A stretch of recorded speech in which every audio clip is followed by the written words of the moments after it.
The slide out on the lot today is the single most expensive mistake hiding in your new RV, and the dealer knows it before you ever sign. That wall that glides out at the push of a button, the one that turns a narrow box into a living room, the feature the salesman leans on hardest. It is the part most likely to strand you, soak your floor, and hand you a repair bill that can climb toward $8,000. Not in 20 years. Not high mileage. Sometimes within the first week of ownership. Here's what nobody on that lot will tell you. The modern slide out was not engineered to last the life of the coach. It was engineered to be light, cheap to install, and just reliable enough to survive the test drive. Once you tow it home, you're on the clock. And the system they bolted into your wall has a failure mode so common, it has its own forum threads, its own class action lawsuits, and its own federal recalls. This isn't bad luck. It's the design. Let me show you exactly how it fails, and exactly who profits when it does. It starts with a mechanism, and the mechanism is built to strip. Walk into most travel trailers built in the last decade, and the slide riding in your wall is a Schwintek in-wall system. Two small electric motors driving a gear up a toothed track, one motor at each end of the room. It is elegant on a spec sheet. It saves weight, it saves space, it costs the builder almost nothing to install. And it is wildly underbuilt for the job it's asked to do. Owners who came from older coaches running a solid rail and a rack and pinion drive describe the Schwintek as flimsy the moment they lay eyes on it. And they get proved right fast. One owner of a 2021 trailer watched the slide jump a tooth on the aluminum track within a week of taking delivery. A week.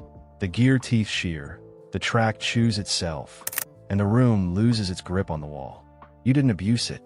You pushed a button. And it isn't one unlucky lemon.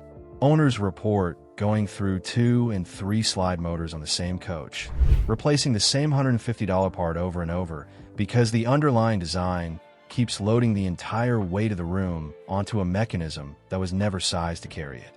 Some report 3 slide arms replaced on a single trailer before they stopped counting. That's the part the brochure left out.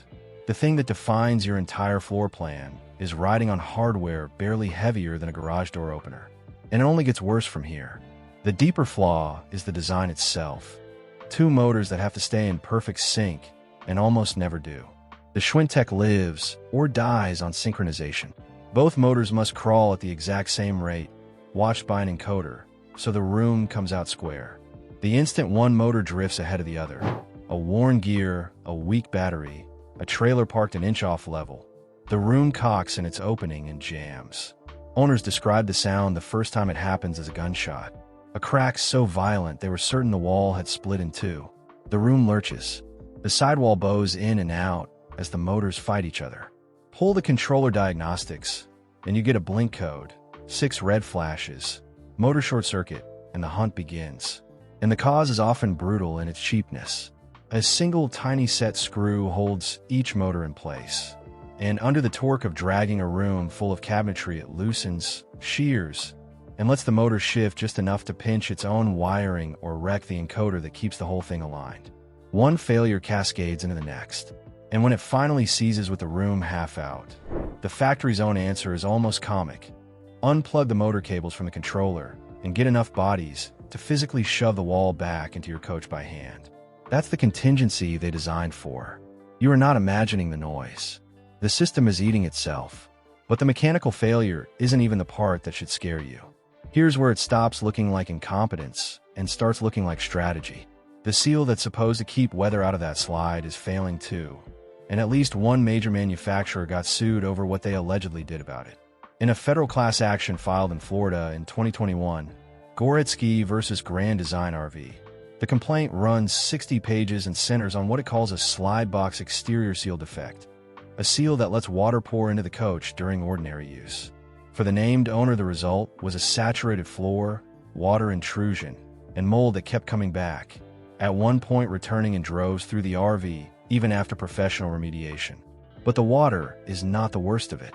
The lawsuit alleges Grand Design had known about the defect for years, through complaint after complaint and warranty claim after warranty claim, and kept building the RVs the same way.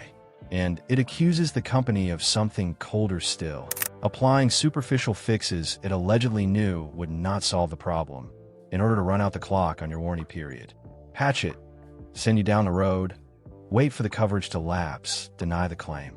If that allegation holds up, the leak in your wall wasn't an accident someone was racing to fix. It was a liability someone was managing, on your dime, on your timeline, with your floor rotting underneath you. Sit with that one. And if you think a rotting floor is the worst a slide can do, here's where it gets genuinely dangerous. Your slide out can deploy itself while you're driving. This is not a forum rumor. It's in federal recall paperwork. Thor Motor Coach recalled more than 1,500 motorhomes when a software fault could make the slide-out room move on its own. Years later, Thor was back at it, recalling over 4,000 more RVs because the slide could deploy without the parking brake engaged, meaning the room could extend out into a lane of traffic while the coach was in motion. Picture it, 65 on the interstate, and a wall of your living room swings out into the next lane. And it ties straight back to build quality, because a separate class action over frame flex in 2020 through 2023 models alleges the frames bend badly enough that slide-outs can open while the rig is rolling down the road. A slide-out is no longer just a thing that breaks and costs you money. It's a thing that can break and cost you control of the vehicle. Now let's talk about what it costs when it merely breaks. Then comes the repair bill, and it's engineered to be brutal. The Real fix is worse. When a Schwintek goes down, the part that failed can look almost insulting. A replacement slide motor runs around $150. So why does this video say $8,000? Because the part is never the cost. The cost is the labor to tear into your wall, the diagnosis, the resynchronization, and the weeks your coach sits in a service bay waiting on a piece that's on back order. Industry repair guides put a typical slide-out repair anywhere from $500 to $5,000. And that's before a technician has to drive out to you, because the room jammed fully extended in a campground 3-state from home. And when the system is truly finished, when you're done replacing motors that keep dying, the only durable answer owners keep landing on is ripping the Schwintek out entirely and bolting in an aftermarket rack and pinion replacement. Those run $4,500 to $5,000 per slide before you add shipping, import fees, and tariffs. And that's per slide. So a coach with 2 or 3 of them turns into a 5-figure conversation fast. Stack a soaked floor and a rebuilt slide box on top of that, and $8,000 stops being a scare number and starts being a Tuesday. You are paying, out of your own pocket, to install the system the manufacturer should have used in the first place. And the warranty was never going to save you. This is the trap that ties the whole thing together. The slide fails, you do everything right, you haul it to an authorized dealer, and then you wait.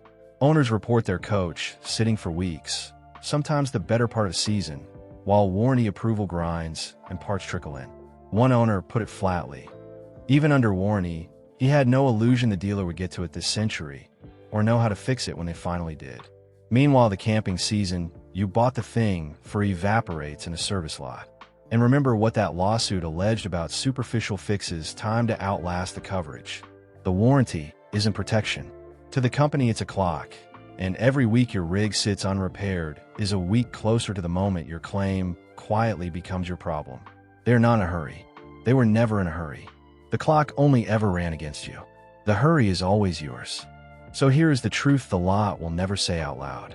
The slide out is sold to you as the feature that makes the whole rig worth it, and it is the single component most likely to fail, soak, jam, deploy on the highway, and drain your account.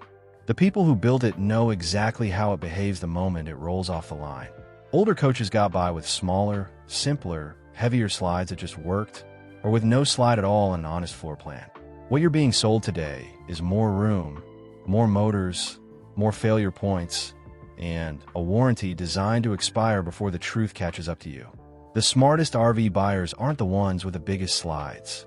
They're the ones who looked at that gliding wall, understood what was hiding behind it, and walked away with their money intact. If you want more of what the RV industry is hoping you never figure out, subscribe, because they're counting on you not to.